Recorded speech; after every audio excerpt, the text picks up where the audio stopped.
కేసీఆర్ ప్రభుత్వం ఏమో తార్నాకట్టు విద్యానగర్ పిల్లల్ని రాకుండా చేస్తే ప్రజాపాలన అని చెప్పిన రేవంత్ రెడ్డి ప్రభుత్వము ఎందుకు లాఠీ చార్జ్ చేసిందంటే అక్కడ ట్రాన్స్పరెన్సీ లేదు, అకౌంటబిలిటీ లేదు.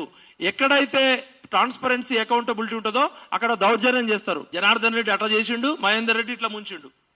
ఇప్పుడు వచ్చిన కొత్త ప్రభుత్వము మేము గత వారం రోజుల నుంచి ముఖ్యమంత్రి కార్యాలయానికి, టీజీపీఎస్సీ ఆఫీస్ కి అన్ని రకాల సోర్సెస్ ద్వారా ముఖ్యమంత్రి సన్నిహితులకి మేము లెటర్లు రాయడం జరిగింది. రాహుల్ గాంధీ గారికి లెటర్ రాయడం జరిగింది, మీనాక్షి నటరాజన్ గారికి లెటర్ రాయడం జరిగింది. ఈ దేశంలో ఈ రాష్ట్రంలో ఉన్న అన్ని రకాల అపెక్స్ బాడీస్ కి మేము లెటర్స్ రాయడం జరిగింది. అందరూ చూస్తున్నారు కానీ ఎవరూ మాట్లాడట్లేదు. డెమోక్రసీలో డైలాగు, డిస్కషన్, డిబేట్ అని ఉంటది. మేము ప్రభుత్వాన్ని బదనాం చేయాలనో ప్రభుత్వాన్ని గద్దెదింపాలనో చెప్పట్లే.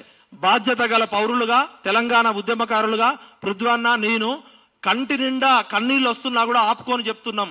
లక్షల మంది, 40 లక్షల మంది పిల్లలు ఇవాళ టీజీపీఎస్ లో రిజిస్ట్రేషన్ చేసుకున్నారు. ఈ వ్యవస్థ మీద నమ్మకం పోతే పెన్నులు పట్టాల్సిన పిల్లలు గన్నులు పట్టాలని కోరుకుంటున్నారా? మీరు ఏం కోరుకుంటున్నారు ప్రభుత్వాలు?